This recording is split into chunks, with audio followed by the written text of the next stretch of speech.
മുഖ്യമന്ത്രി പിണറായി വിജയനെയും അദ്ദേഹം നിയന്ത്രിക്കുന്ന ആഭ്യന്തര വകുപ്പിനെയും പ്രതിസന്ധിയിലാക്കാൻ പി അൻവറിന്റെ ആരോപണങ്ങൾക്കൊന്നും തന്നെ ഈ ഉപതെരഞ്ഞെടുപ്പിൽ കഴിഞ്ഞില്ല എന്നത് തെളിഞ്ഞിരിക്കുകയാണ്. പാലക്കാടും ചേലക്കരയിലും ഈ ആരോപണങ്ങൾ നിഷ്പ്രഭമായി മാറുന്ന കാഴ്ചയാണ് കണ്ടത്. ചേലക്കരയിലെ UR പ്രദീപിന്റെ മിന്നും വിജയത്തോടെ ഭരണവിരുദ്ധതയില്ല എന്ന വിലയിരുത്തൽ ഉയർത്താനും CPMന് കഴിഞ്ഞു. ADM നവീൻ ബാബുവിന്റെ മരണവും അതുമായി ബന്ധപ്പെട്ട ആരോപണങ്ങളും പോലും ചേലക്കരയെ സ്വാധീനിച്ചിട്ടില്ല. സ്ഥാനാർത്ഥിയുടെ മികവുണ്ടെങ്കിൽ ജയിക്കാമെന്നതിന് തെളിവായി ചേലക്കരയിലെ ജയം മാറി. CPMനെതിരെ ഉയർന്ന ആരോപണങ്ങൾക്കപ്പുറത്ത് പാലക്കാട് പ്രചരണ വീഴ്ചകളാണ് CPM തോൽവിക്ക് കാരണമായി വിലയിരുത്തുന്നത്. പാലക്കാട്ടെ നേതാക്കൾക്ക് പിഴച്ചില്ലായിരുന്നുവെങ്കിൽ സരിൻ രണ്ടാമതെത്തുമെന്നായിരുന്നു വിലയിരുത്തുന്നതും. മുൻപ് ക്രമസമാധാന ചുമതലയുള്ള ADGP MR അജിത് കുമാർ കരിപ്പൂരിലെ സ്വർണ്ണ കള്ളക്കടത്തുമായി ബന്ധപ്പെട്ട് ആളുകളെ കൊല്ലിച്ചിട്ടുണ്ടെന്നും ദാവൂദ് ഇബ്രാഹിമിനെ വെല്ലുന്ന കൊടും ക്രിമിനലാണെന്നും അൻവർ ആരോപിച്ചിരുന്നു. ഇതിനെല്ലാം ഒത്താശ ചെയ്യുന്ന പൊളിറ്റിക്കൽ സെക്രട്ടറി P ശശി മുഖ്യമന്ത്രിയെ കുഴിയിൽ ചാടിക്കുകയാണെന്നായിരുന്നു മറ്റൊരാരോപണം. പത്തനംതിട്ട മുൻ SP S സുജിത് ദാസ് കരിപ്പൂരിലെ കള്ളക്കടത്ത് സ്വർണം തട്ടിയെടുക്കുന്നുവെന്നും ആരോപിച്ചു. സർക്കാരിന്റെ വിശ്വാസ്യതയെ ചോദ്യം ചെയ്യുന്ന വിഷയമായി ഇതെല്ലാം പൊതുസമൂഹത്തിൽ നിറഞ്ഞു. അജിത് കുമാറിനെ ക്രമസമാധാനത്തിൽ നിന്ന് മാറ്റി. തിരഞ്ഞെടുപ്പ് കാലത്ത് IASലും ചേരിപ്പോരും വില്ലനായി എത്തി. സംസ്ഥാനത്തിന് നാഥനില്ലെന്ന ചർച്ച പ്രതിപക്ഷം ഉയർത്തി. എന്നാൽ ഇതിന്റെ പ്രഭാവമൊന്നും ഒരിടത്തും കണ്ടില്ല. ഇതോടെ CPMലെ ക്യാപ്റ്റൻ ചർച്ച വീണ്ടും സജീവമാകുന്നു. അൻവറിസം തകർന്നെന്നും പിണറായിസം വളർന്നുവെന്നുമുള്ള ചർച്ചകൾ സോഷ്യൽ മീഡിയയിൽ വീണ്ടും സജീവമായിരിക്കുകയാണ്.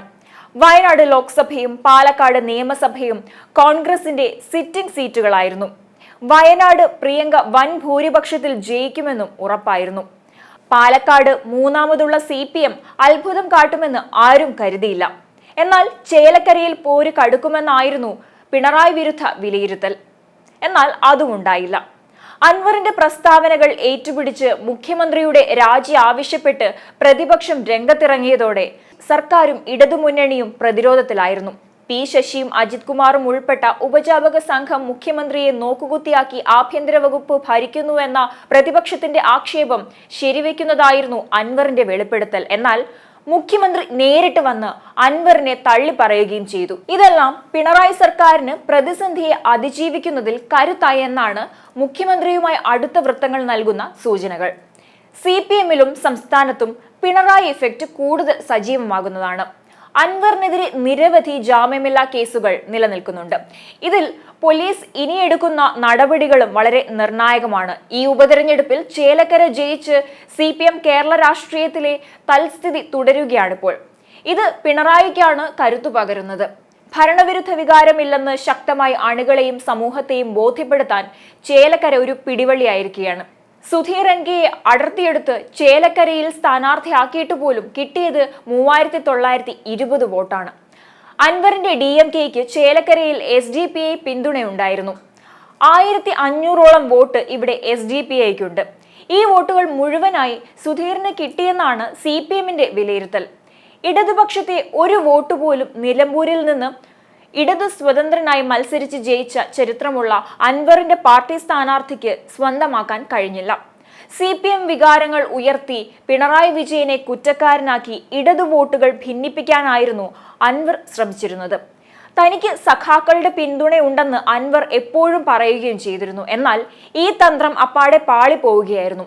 CPM വോട്ടുകളിൽ അൻവർ ഇഫക്റ്റ് വിള്ളലുണ്ടാക്കിയിട്ടില്ല. പിണറായിസത്തിനെതിരെ പോരാടുകയാണെന്ന് പ്രഖ്യാപിച്ച് DMKയ്ക്ക് രൂപം നൽകി ചേലക്കരയിൽ മത്സരത്തിനിറങ്ങിയ PV അൻവറിന് കനത്ത തിരിച്ചടിയാണുണ്ടായത്. KPCC സെക്രട്ടറി NK സുധീരനെ മത്സരിപ്പിച്ച അൻവർ 20,000-ൽ കൂടുതൽ വോട്ടുകൾ നേടുമെന്ന് പരസ്യമായി പ്രഖ്യാപിച്ചിരുന്നു. 1000 വീട്, വിവാഹ ധനസഹായം, ചികിത്സാ സഹായം, ചെറുപ്പക്കാർക്ക് കളിക്കാൻ ഗ്രൗണ്ട് അടക്കം അങ്ങനെയുള്ള മോഹന വാഗ്ദാനങ്ങൾ നൽകിയാണ് PV അൻവർ ചേലക്കരയിൽ ക്യാമ്പ് ചെയ്ത് പ്രചരണം നടത്തിയത്. മുൻപ് ആലത്തൂരിൽ മത്സരിച്ചിരുന്ന കോൺഗ്രസ് സ്ഥാനാർത്ഥിയായ NK സുധീറിനെ കിട്ടിയിട്ടും 5000 വോട്ട് പോലും സ്വന്തമാക്കാൻ കഴിയാത്തതാണ് അൻവറിനെ പ്രതിസന്ധിയിലാക്കുന്നത്. ചേലക്കരയിൽ പ്രചരണത്തിനെത്തിയ മുഖ്യമന്ത്രി പിണറായി വിജയൻ അൻവറിനെ വാപോയ കോടാലിയെന്നാണ് വിശേഷിപ്പിച്ചത്. ഇതിന് മറുപടിയായി മുഖ്യമന്ത്രിയെ തലപോയ തെങ്ങിനോടാണ് അൻവർ ഉപമിച്ചത്. എന്നാൽ അൻവർ വാ പോയ കോടാലിയായി. തമിഴ്നാട് മുഖ്യമന്ത്രി സ്റ്റാലിന്റെ ദ്രാവിഡ മുന്നേറ്റ കഴകത്തിന്റെ കേരള ഘടകമെന്ന പ്രതീക്ഷയോടെ തുടങ്ങിയ DMK-യുമായി ഒരു ബന്ധവുമില്ല എന്ന് DMK നേതൃത്വം വ്യക്തമാക്കിയിരുന്നു. ഇതോടെ രാഷ്ട്രീയ പാർട്ടിയല്ല സാമൂഹിക സംഘടനയാണെന്ന വാദമാണ് അൻവർ ഉയർത്തിയത്.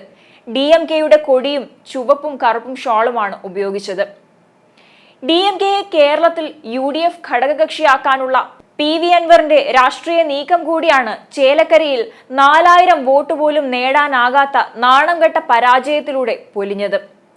ചേലക്കരയിൽ അൻവർ പിടിക്കുക CPM വോട്ട് ആകുമെന്നായിരുന്നു UDFന്റെ പ്രതീക്ഷ. എന്നാൽ ചേലക്കരയിൽ CPM 12,021 വോട്ടിന് ജയിച്ചതോടെ പാർട്ടി വോട്ടുകൾ പിടിക്കാൻ അൻവറിന് കഴിഞ്ഞില്ല എന്ന യാഥാർത്ഥ്യം UDF നേതൃത്വം തിരിച്ചറിയുകയായിരുന്നു. അൻവർ നിർത്തിയ സുധീറിന്റെ സ്ഥാനാർത്ഥിത്വം കാരണം രമ്യ ഹരിദാസിന് കിട്ടേണ്ട വോട്ടും കുറഞ്ഞുപോയി. ഇതും CPM സ്ഥാനാർത്ഥി UR പ്രദീപിന്റെ ഭൂരിപക്ഷം ഉയർത്തി. അതായത് ചേലക്കരയിൽ CPM-ന് എല്ലാ അർത്ഥത്തിലും ഗുണകരമായി മാറുകയായിരുന്നു അൻവറിന്റെ ഇടതുപക്ഷത്തു നിന്നുള്ള ഇറങ്ങിപ്പോക്ക് എന്ന് സാരം.